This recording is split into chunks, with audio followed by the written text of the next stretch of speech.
आइए आज हम लोग स्टडी करेंगे अभिक्रिया की आणविकता। अगर इसको इंग्लिश में देखें तो बोलेंगे मॉलिक्यूलरिटी ऑफ ए रिएक्शन। तो देखिए, जैसा कि नाम से स्पष्ट है, अभिक्रिया की आणविकता, मॉलिक्यूलरिटी यानी कितने अणु, या अंग्रेजी में कहें तो कितने मॉलिक्यूल भाग ले रहे हैं अभिक्रिया में, वो अभिक्रिया की आणविकता हो जाएगी। तो इसके बारे में समझते हैं और समझ के पढ़ने का प्रयास करते हैं। तो देखिए, कह रहा है कि अभिक्रिया का एक अन्य गुणधर्म जिसे आणविकता या मॉलिक्यूलरिटी कहते हैं, अभिक्रिया की क्रियाविधि समझने में सहायता करता है। प्राथमिक अभिक्रिया में भाग लेने वाली स्पीसीज परमाणु हो सकता है उसमें, यानी एटम, आयन हो सकता है, या फिर अणु यानी मॉलिक्यूल हो सकता है, जो कि एक साथ संघट्ट के फलस्वरूप रासायनिक अभिक्रिया करती है। संघट्ट का मतलब टक्कर, कोलिजन। तो आपस में एटम, मॉलिक्यूल या आयन टकराते हैं तो रिएक्शन होती है, की संख्या को अभिक्रिया की आणविकता कहते हैं। तो यहाँ पर देखिए, बहुत इंपॉर्टेंट है, जिस बात को हमें अच्छे से समझने की जरूरत है, वो बात क्या है कि लिखा तो है अभिक्रिया की आणविकता। तो आणविकता से ऐसे लग रहा है जैसे अणु यानी मॉलिक्यूल होना चाहिए, जबकि जो रिएक्शन हो रही है, जो अभिक्रिया हो रही है, उसमें अणु, परमाणु या आयन कुछ भी हो सकते हैं। तो जो भी हैं अभिक्रिया में, उनकी संख्या को अभिक्रिया की आणविकता कहेंगे। तो देखिए, कह रहा है कि प्राथमिक अभिक्रिया में, ध्यान दीजिए, प्राइमरी रिएक्शन की बात हो रही है। अभी हमने ऊपर पढ़ा है कि प्राइमरी अभिक्रिया का मतलब जो अभिक्रिया एक ही स्टेप में पूरी हो जाए, क्योंकि बहुत सारे स्टेप में पूरी होने वाली रिएक्शन में हम कहाँ इस बात की जानकारी लेंगे। तो इसलिए प्राथमिक अभिक्रिया में लिखा गया है कि जो भी स्पीसीज, देखिए स्पीसीज वर्ड यूज किया है, यानी उसमें परमाणु यानी एटम भी हो सकता है, या आयन या अणु यानी मॉलिक्यूल हो सकता है। तो जब वो कोलिजन करते हैं तो कोलिजन के फलस्वरूप रासायनिक अभिक्रिया करती है। तो की संख्या को अभिक्रिया की आणविकता कहते हैं, यानी जितने परमाणु, अणु या आयन आपस में टकरा करके अभिक्रिया करते हैं, उनकी संख्या को अभिक्रिया की आणविकता यानी मॉलिक्यूलरिटी ऑफ रिएक्शन कहते हैं। आणविकता लिखे होने का ये तात्पर्य बिल्कुल नहीं है कि सिर्फ अणुओं यानी मॉलिक्यूल से मतलब है, आयन भी हो सकते हैं और एटम भी हो सकते हैं, यानी परमाणु भी हो सकते हैं। अब देखिए आगे क्या कह रहा है। कह रहा है जब अभिक्रिया में केवल एक स्पीसीज संलग्न हो तो अभिक्रिया एक अणु कहलाती है।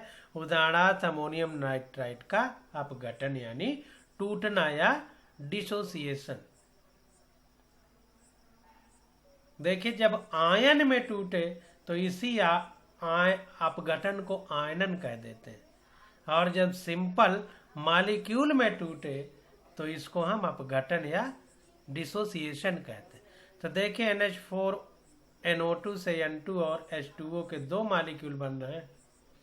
यहाँ पर NH4NO2 का एक अणु है, वन मॉलिक्यूल है, इसलिए अभिक्रिया की आणविकता एक है, यानी एक अणु का अभिक्रिया है, या मॉलिक्यूलरिटी वन है, ये कह सकते हैं। अब देखिए आगे, द्विपरमाणु का अभिक्रियाओं में एक साथ दो स्पीसीज का संघट्ट होता है।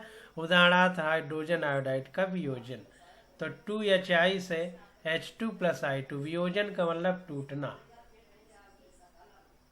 देखिए, अपघटन और वियोजन में अंतर है, बहुत बारीकी से बातों को समझिए, नहीं तो गड़बड़ी हो जाएगी।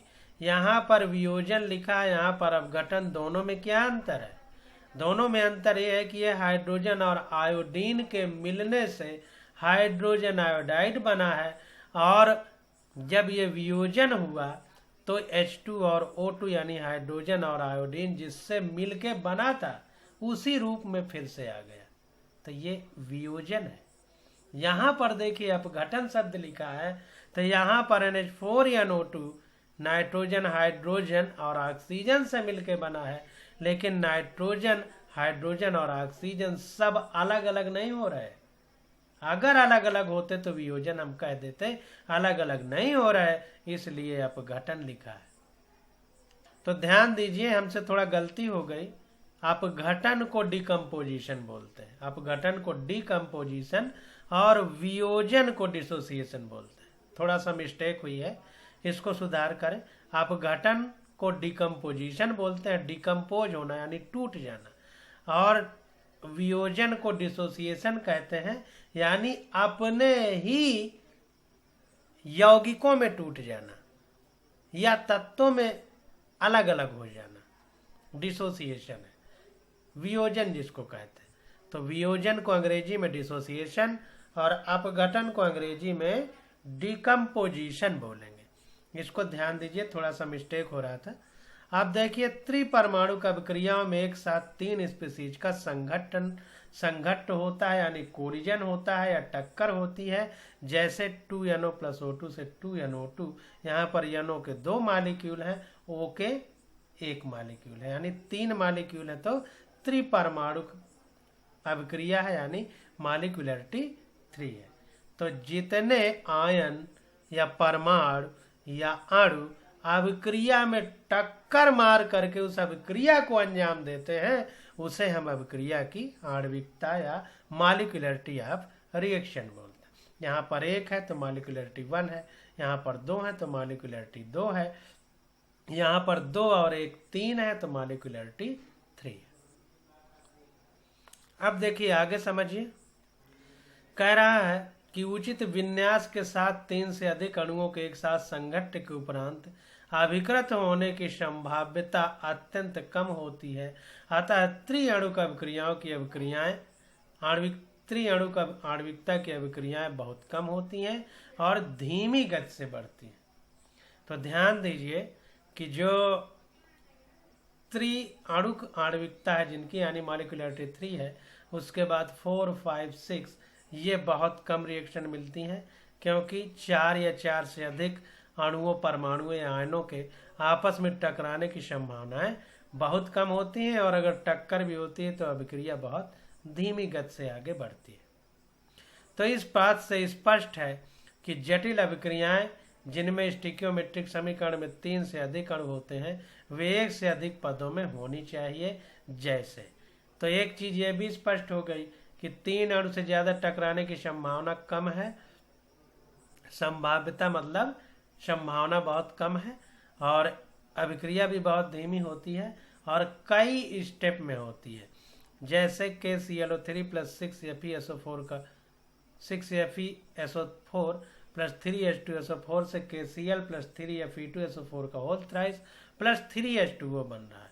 तो यह अभिक्रिया जो ऊपरी तौर से दशम कोट की आभासित होती है, देखिए 6, 1, 7, 3, 10, तो 10 अणु इसमें भाग ले रहे हैं, तो इसलिए आणविकता 10 होनी चाहिए। तो वही कह रहा है कि जैसा कि लग रहा है कि अभिक्रिया की कोटि 10 होनी चाहिए, दशम कोटि की अभिक्रिया होनी चाहिए, वास्तव में द्वितीय कोटि की अभिक्रिया है, द्वितीय कोटि की अभिक्रिया है। यह बताता है कि यह अभिक्रिया अनेक पदों में संपन्न होती है। तो बहुत सारे पदों में देखिए, ध्यान दीजिए, हमने पढ़ा था कि कोटि और आणविकता अलग चीज है। कोटि ऊपर हमने पढ़ा था, तो कोटि अलग बात हो गई, आणविकता अलग बात हो गई। इन दोनों बातों में अंतर है। और हमने पढ़ा था कि जो ऑर्डर ऑफ रिएक्शन या कोटि है, जरूरी नहीं कि स्टिकियोमेट्रिक कोफिशिएंट जितना हो वही हो। इसीलिए स्मॉल a और स्मॉल b रिएक्टेंट यानी अभिकर्मक में स्टिकियोमेट्रिक कोफिशिएंट थे, पीछे ध्यान करिए, तब भी उसके ऊपर पावर में x और y लिखा गया था, ताकि आपको ये पता रहे कि जितनी स्टिकियोमेट्रिक कोफिशिएंट यानी स्टिकियोमेट्रिक गुणांक है, जरूरी नहीं कि उतनी ही कोटि या ऑर्डर हो। तो ये द्वितीय कोटि की अभिक्रिया है और कैसे है आगे स्पष्ट पता चलेगा। तो कह रहा है कि यह बताता है कि यह अभिक्रिया अनेक पदों में संपन्न होती है। कौन सा पद कुल अभिक्रिया वेग को नियंत्रित करता है? इस प्रश्न का उत्तर हम अभिक्रिया की क्रियाविधि को ज्ञात करके दे सकते हैं। तो अगर रिएक्शन की क्रियाविधि पता हो तो हम ये आंसर दे सकते हैं। कह रहा उदाहरण के लिए रिले दौड़ प्रतियोगिता में जीतने की संभावना समूह के सबसे मंद धावक पर निर्भर करती है। तो देखिए, जो प्रतियोगिता होती है, कंपटीशन होता है, तो मान लीजिए कि 10 लोग दौड़ रहे हैं, तो उनमें जो सबसे कम तेजी से दौड़ रहा है वही निर्भर करेगा कि प्रतियोगिता में जीतने की संभावना कह रहा मंद धावक पर निर्भर करती है। इसको इस तरह समझिए, जैसे मान लीजिए हमारे पास कोई जंजीर है, चेन है, तो उसके टूटने की संभावना किस बात पर निर्भर करेगी? उसके टूटने की संभावना उस बात पर निर्भर करेगी जहां पर कड़ी सबसे कमजोर होगी। जिस कड़ी में, चेन में जो कड़ी सबसे कमजोर होगी वहीं से वो चेन टूटेगी। तो उसी प्रकार से समझिए कि दौड़ प्रतियोगिता में जीतने की संभावना समूह के सबसे मंद धावक पर निर्भर करती है। ठीक इसी प्रकार अभिक्रिया का कुल वेग अभिक्रिया के सबसे मंद पद पर नियंत्रित होता है, जिसे वेग निर्धारक पद कहते हैं। ये बहुत महत्वपूर्ण है।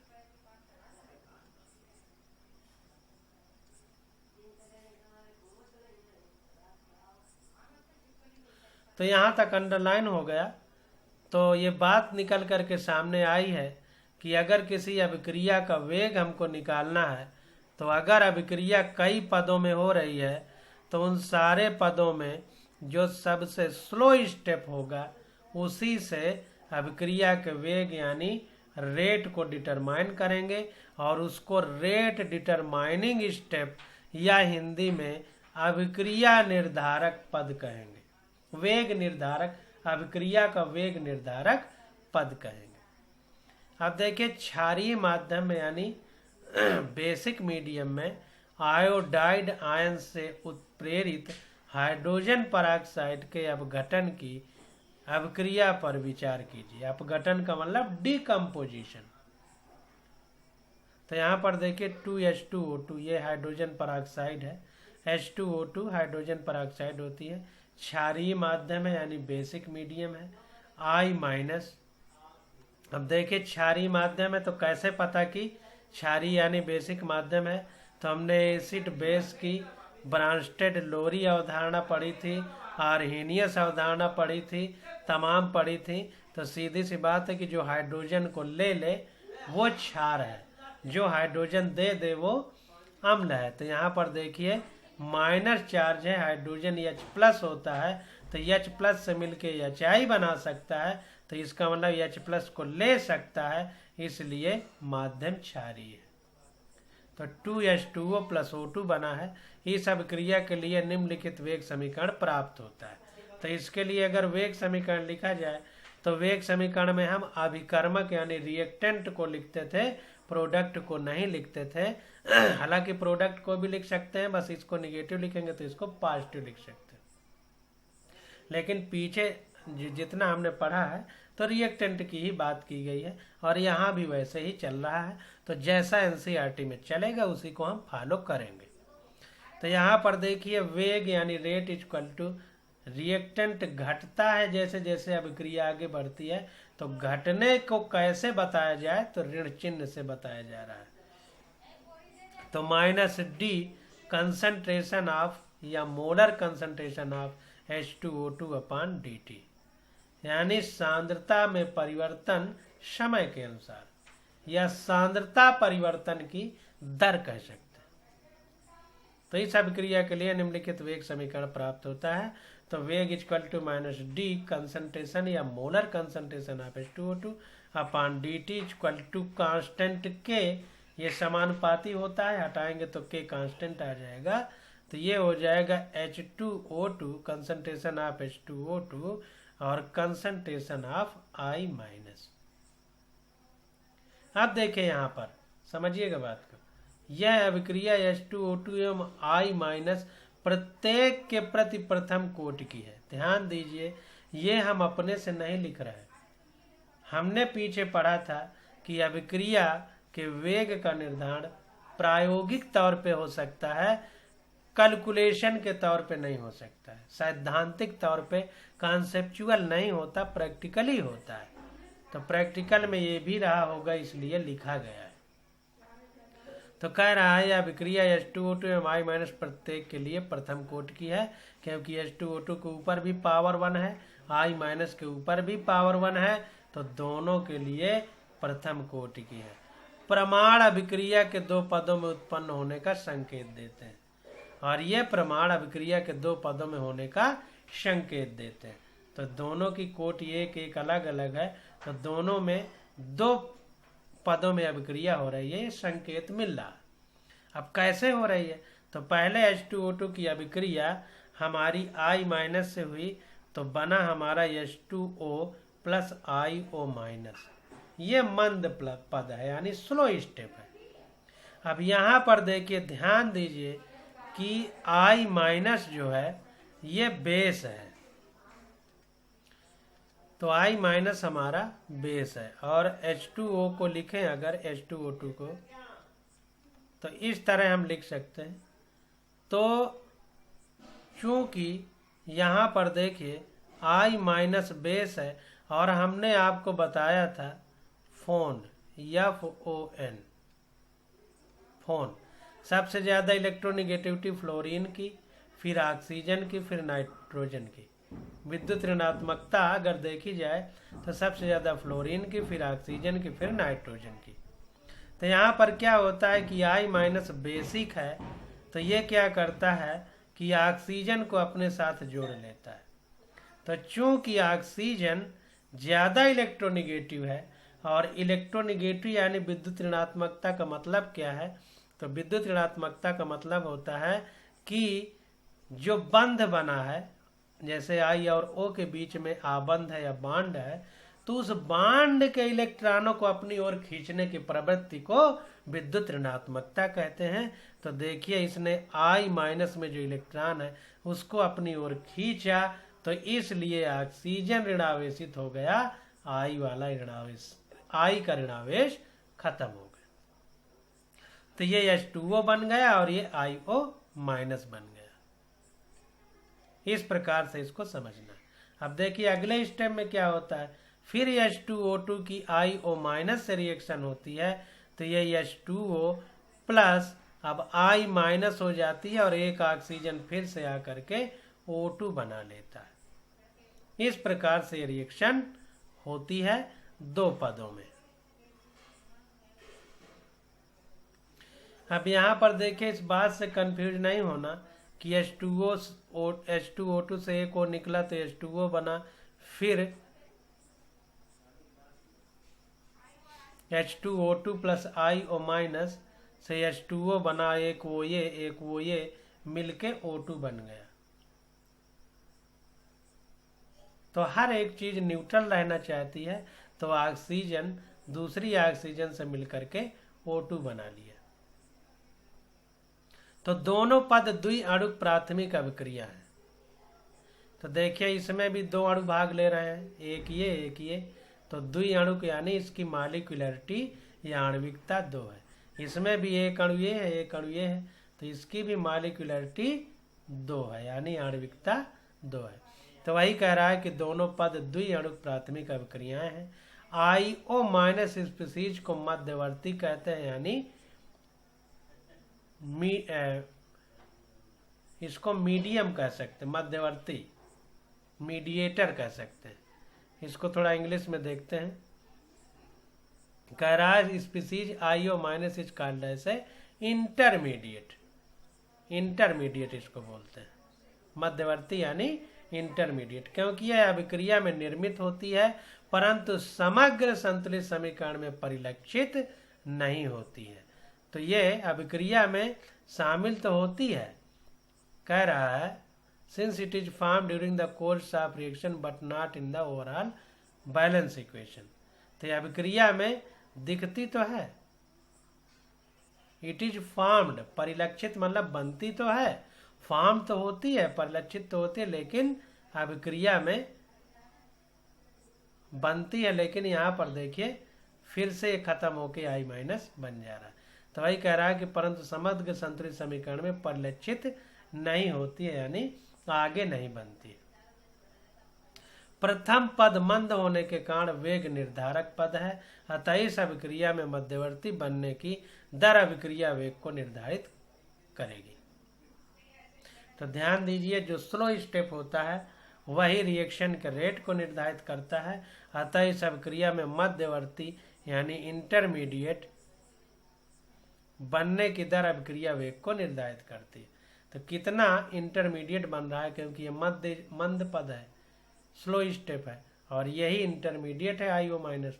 तो चूंकि इंटरमीडिएट स्लो स्टेप में बन रहा है और ये स्लो स्टेप ही हमारा अभिक्रिया के वेग को निर्धारित करेगी, तो जाहिर सी बात है कि कितना इंटरमीडिएट या मध्यवर्ती बन रहा है यह अभिक्रिया की दर को निर्धारित करेगी। अतः अब तक के वर्णन से हम निम्न निष्कर्ष निकाल सकते हैं। तो अभी तक जितना भी पढ़ा हमने, तो इससे क्या क्या निष्कर्ष निकल रहा है इसको समझने का प्रयास करते हैं। तो अभिक्रिया की कोटि एक प्रायोगिक मात्रा है, यह शून्य तथा भिन्नात्मक भी हो सकती है, परंतु अभिक्रिया की आणविकता शून्य अथवा अपूर्णांक नहीं हो सकती। तो ध्यान दीजिए, अणु, आयन या परमाणु ये सब पूर्ण होते हैं, तो इसलिए कोटि यानी ऑर्डर ऑफ रिएक्शन 0 भी हो सकती है, 1, 2, 3 से लेकर के पूर्ण संख्या भी हो सकती है, भिन्न संख्या यानी 1/2 या दशमलव संख्या 0.5 सब हो सकती है, लेकिन आणविकता यानी मॉलिक्यूलरिटी शून्य अथवा अपूर्णांक नहीं हो सकती, यानी भिन्नात्मक नहीं हो सकती, क्योंकि अणु 1 होगा या 2 होगा या 3 होगा, अणु 0 नहीं हो सकता और आधा नहीं हो सकता। तो अणु, आयन, परमाणु या न 0 हो सकते हैं न आधे हो सकते हैं। तो आणविकता की वैल्यू ना तो भिन्नात्मक हो सकती है या अपूर्णांक हो सकती है, ना तो 0 हो सकती है। ये बात स्पष्ट हो गई।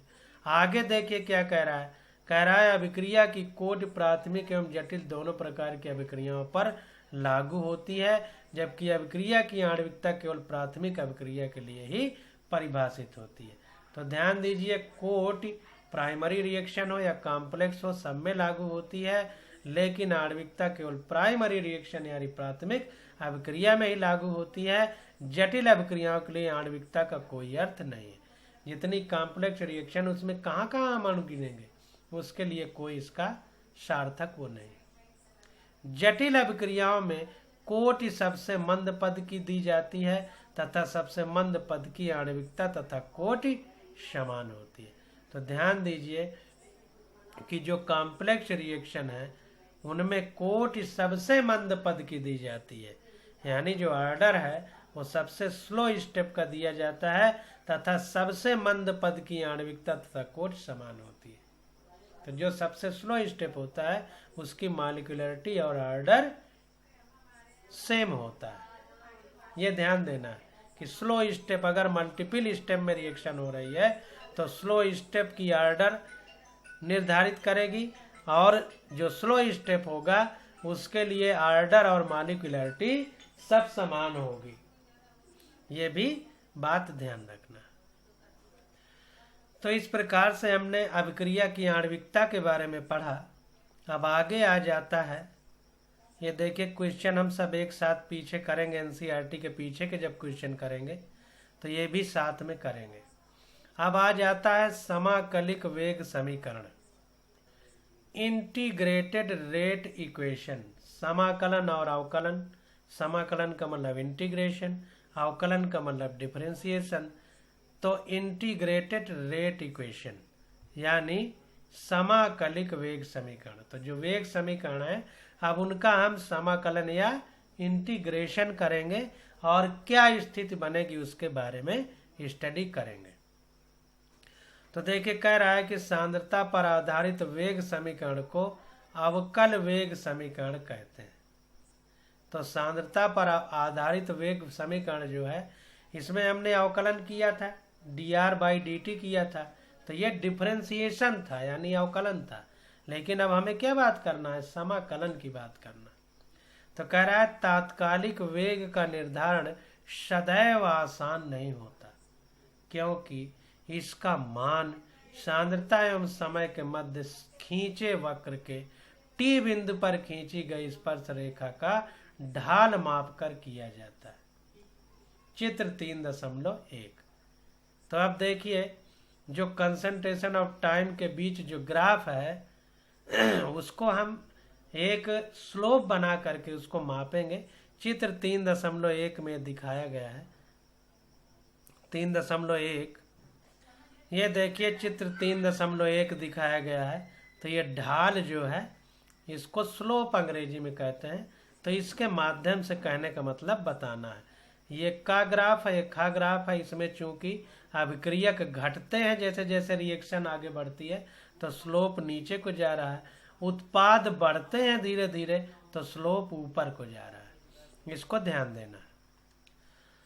तो हमने चित्र 3.1 देख लिया। कह रहा है इससे वेग नियम ज्ञात करना कठिन हो जाता है, अतः अभिक्रिया की कोट भी ज्ञात करना कठिन हो जाता है। इससे रेट लॉ जो है उसको ज्ञात करना बड़ा डिफिकल्ट है, इसलिए ऑर्डर ऑफ रिएक्शन या अभिक्रिया की कोट भी ज्ञात करना कठिन हो जाता है।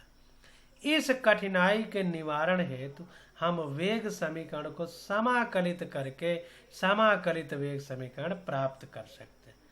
तो अब इस कठिनाई को दूर करने से के लिए हम क्या करेंगे कि जो रेट इक्वेशन है उसको इंटीग्रेट कर देंगे या समाकलित कर देंगे, जिससे हमें सीधे ही मापे हुए प्रायोगिक आंकड़ों अर्थात विभिन्न समय पर सांद्रता तथा वेग स्थिरांक के बीच संबंध ज्ञात हो जाता है। विभिन्न कोट की अभिक्रियाओं के लिए अलग अलग समाकलित वेग समीकरण होते हैं।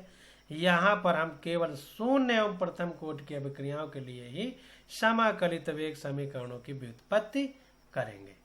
तो यहाँ पर केवल दो ही कोट की अभिक्रियाओं की बात होगी जो एनसीईआरटी में दिया है, उतने की ही हम बात करेंगे, उतना ही पढ़ेंगे। तो अब देखिए आगे आ जाता है शून्य कोट की अभिक्रियाएं यानी जीरो ऑर्डर रिएक्शन। तो शून्य कोट की अभिक्रिया का अर्थ होता है ऐसी अभिक्रिया जिसका वेग अभिक्रियक की सांद्रता के शून्य घातांक के समानुपाती होता है। तो जीरो ऑर्डर रिएक्शन हमने पढ़ा था कि जब रेट लिखे थे तो रेट इक्वल टू के ए की पावर एक्स बी की पावर वाई। तो एक्स और वाई जो घातांक हैं वो अगर जीरो हो जाएं तो उसको हम बोलते थे जीरो ऑर्डर रिएक्शन। तो जो कंसंट्रेशन है अभिक्रियक यानी रिएक्टेंट का उसकी अगर घात जीरो हो तो उसे हम जीरो ऑर्डर रिएक्शन कहते हैं। तो मान लीजिए कि कोई ये अभिक्रिया हो रही है जिसमें रिएक्टेंट आर से प्रोडक्ट पी बन रहा है। तो इस पर विचार करें तो रेट का समीकरण हो जाएगा वेग equal to minus D R upon D T. ये देखिए हिंदी वाली बुक में थोड़ा गलती लिखा रहता है, ये प्रोपोर्शनल होना चाहिए, समानुपाती। अब ये हटेगा तो के आ जाएगा के आर की पावर जीरो, इस तरह होना चाहिए minus D R upon D T. तो ये के आ जाएगा और चूंकि आर की पावर जीरो ये अभिक्रिया शून्य कोट की है तो आर की पावर जीरो यहाँ पर लिखा गया है। इंग्लिश वाली बुक में थोड़ा देख लेते हैं। देखिए इसमें भी इक्वल टू साइन लगा है तो के को महत्व तो नहीं दिया गया है, वैसे के लिखना चाहिए के ए की पावर एक्स बी की पावर वाई ऐसे हम लिखते थे। चलिए ऐसे ही ठीक, कोई बात नहीं। तो इस तरह लिखा गया है। अब देखिए यहाँ पर क्या होगा कि किसी मात्रा पर शून्य घातांक का मान इकाई होता है, यानी किसी की पावर जीरो हो तो उसकी वैल्यू 1 होती है। तो वेग equal to minus D concentration of R upon D T equal to K, इसकी पावर जीरो है तो ये वैल्यू 1 हो जाएगी। या D concentration of R equal to minus K D T हो जाएगा। के ये डी टी इधर चला जाएगा, ये माइनस भी इधर आ जाएगा तो ये हो जाएगा दोनों तरफ समाकलन करने पर। अब अगर दोनों तरफ समाकलन कर दें यानी इंटीग्रेशन कर दें तो इंटीग्रेशन करेंगे तो ये डी हट जाएगा तो ये R हो जाएगा और इधर का भी D हट जाएगा, तो ये concentration of R equal to minus KT, ये D हट जाएगा प्लस I हो जाएगा, जहाँ पर I हमारा समाकलन स्थिरांक है या इंटीग्रेशन कांस्टेंट है। इसको ध्यान देना। तो T बराबर 0 पर अभिक्रियक R की सांद्रता कंसंट्रेशन ऑफ R 0 है, जहाँ कंसंट्रेशन ऑफ R 0 अभिक्रियक की प्रारंभिक सांद्रता है। 0 का मतलब 0 टाइम पर, तो प्रारंभिक जब टाइम 0 होगा तो प्रारंभ से ही तो टाइम जोड़ा जाएगा, तो प्रारंभिक अभिक्रिया का सांद्रता R0 है। समीकरण 3.5 में R0 का मान रखने पर, तो ये जो 3.5 समीकरण है इसमें R0 की जब वैल्यू रखेंगे तो R0 इक्वल टू माइनस के इंटू, जब अभिक्रिया प्रारंभ हुई तो समय 0 रहा होगा ना, तो T की जगह 0 रख दिए, प्लस I हो गया, तो R0 इक्वल टू I हो गया। तो I का मान समीकरण 3.5 में रखने पर, अब इसमें I की वैल्यू रख देंगे, तो R0 जब रखेंगे तो concentration of R equal to minus KT plus concentration of R at 0 time कह सकते हैं, या प्रारंभिक सांद्रता कह सकते हैं, इनिशियल कंसंट्रेशन। तो ये आ गया। अब देखिए क्या कह रहा है, कह रहा है समीकरण 3.6 सरल रेखा के समीकरण y equal to mx plus c के समतुल्य है। यदि हम कंसंट्रेशन ऑफ R एवं T के बीच ग्राफ खींचें तो एक सीधी रेखा प्राप्त होती है। चित्र 3.3 देख सकते हैं।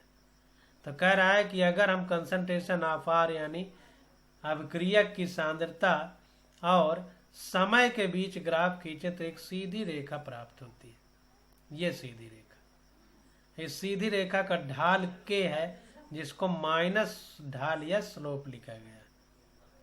इस रेखा का ढाल इक्वल टू माइनस K एवं अंतःखंड प्रारंभिक सांद्रता R0 के बराबर है। जो अंतःखंड है यानी इसको कहीं से काट दें तो ये R0 के बराबर होगी। तो यहाँ पर देखिए बता रहा है कि इंटरसेप्ट जो कहीं से काटने पर जो मात्रा प्राप्त होगी वो प्रारंभिक सांद्रता यानी R0 के बराबर होगी, और ये स्लोप माइनस K के बराबर होगा, क्योंकि K equal to minus slope है। तो ध्यान दीजिए, यहाँ पर ध्यान दीजिए कि ये जो समीकरण प्राप्त हुआ है इसमें R को हमने इधर रखा और टाइम को हमने इधर रखा, तो स्लोप हमारा माइनस K है, माइनस K है। इसको ध्यान देना, क्योंकि ये स्थिरांक की जगह वैल्यू रखी गई है, इसलिए इसकी बात अगर हम करेंगे तो ये अब जो प्लस में है ये इंटरसेप्ट या कटान जो होगा उसकी वैल्यू होगी R0 या प्रारंभिक सांद्रता, अंतःखंड जिसे अंग्रेजी में इंटरसेप्ट कहते हैं। तो समीकरण 3.6 को पुनः सरल करने पर वेग स्थिरांक प्राप्त होता है। तो अगर हम इसको पुनः सरल कर दें समीकरण 3.6 को, तो हमारा K equal to R0 minus R upon T प्राप्त हो जाएगा। ये इसको सिंपल करने पे अगर K के फॉर्म में लिखे तो ये वैल्यू आ जाएगी। तो शून्य कोटि की अभिक्रियाएं अपेक्षाकृत असामान्य है, किंतु विशेष परिस्थितियों में यह घटित होती है। कुछ एंजाइम उत्प्रेरित अभिक्रियाएं तथा धातु सतहों पर होने वाली अभिक्रियाएं शून्य कोटि की अभिक्रियाओं के कुछ उदाहरण हैं। उच्च दाब पर गैसीय अमोनिया का तप्त प्लेटिनम सतह पर वियोजन शून्य कोटि की अभिक्रिया है। तो ये एग्जाम्पल याद रखिए कि जो अमोनिया है NH3, इसका प्लेटिनम कैटालिस्ट के प्रेजेंस में उच्च दाब पर, ध्यान दीजिए दाब बहुत ज्यादा होना चाहिए, इसमें 1130 केल्विन ये ताप है।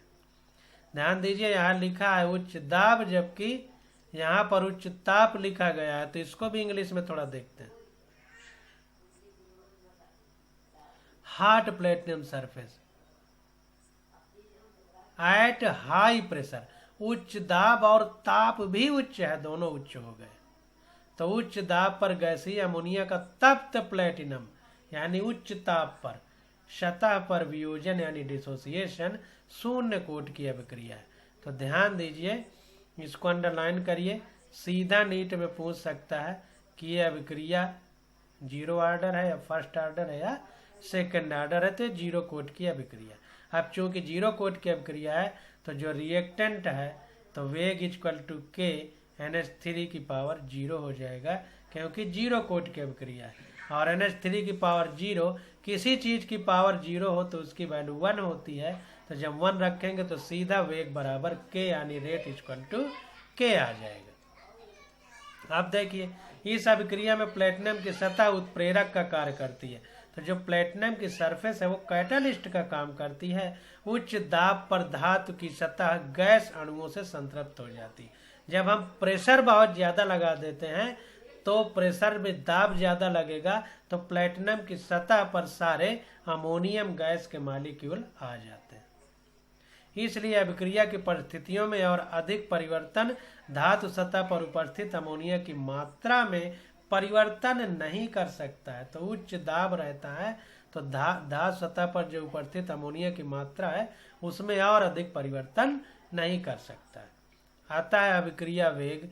अभिक्रिया की सांद्रता पर निर्भरता से स्वतंत्र हो जाता है, क्योंकि प्रेशर इतना ज्यादा है कि जितना कंसंट्रेशन अधिक से अधिक हो सकता था वो हो गया, अब उससे ज्यादा नहीं होगा। इसलिए अभिक्रिया का वेग कंसंट्रेशन यानी सांद्रता पर निर्भर नहीं करता, यानी सांद्रता से स्वतंत्र हो जाता है।